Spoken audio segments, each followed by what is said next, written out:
Our top story here at noon is the breaking news we've been covering since early this morning in Camas, where Clark County Sheriff's deputy shot a man, sending him to the hospital. Thank you for joining us this afternoon. I'm Drew Carney. The Sheriff's Office told us no other people were hurt during that shooting. Thomas Schultz continues to cover this story for us. He joins us live in Camas. So Thomas, I know you were able to speak to someone who lives in the neighborhood where this happened. Yeah, Drew, that neighbor you just heard from, we spoke to earlier today, and she was clearly shaken up. And as you can imagine, it was a restless night for her and her family. I was sitting in my living room, and next thing I heard a shot. Around 9:45 Wednesday night, Ashleigh Valenzuela, her husband, and 4 kids were jolted from a restful night by the sound of gunshots.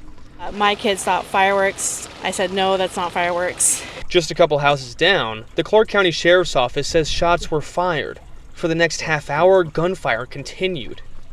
Probably not even 5 minutes later, I heard a second one. 5 minutes after that, we heard a third one. 4 law enforcement agencies responded and say a man was outside this home who wasn't supposed to be there. Deputies believe the man had a restraining order placed against him, preventing him from visiting this home or owning guns. It was a little bit chaotic. Using an armored vehicle, law enforcement approached him, hoping to talk. That's when they say the shooting took place. I know the husband or ex-husband was a little bit troubled. Police have not confirmed the man's relation to the home. We do know a Clark County deputy shot him, and then he was taken to the hospital. Obviously, this is a very dynamic situation, and it's going to be ongoing. It's going to be a while before we can put all the pieces together. And to neighbors like Valenzuela, something like this happening so close to home is shocking.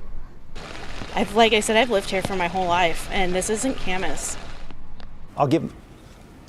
Just kind of devastating there, and there's still a lot we don't know about this. We don't know the man's name who was shot. We also don't know exactly what led up to this shooting. Now, we will get further clarification once body camera footage is released.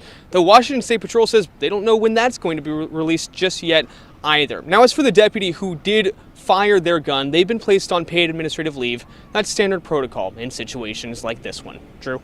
All right, Thomas Schultz live for us this afternoon in St. Helens.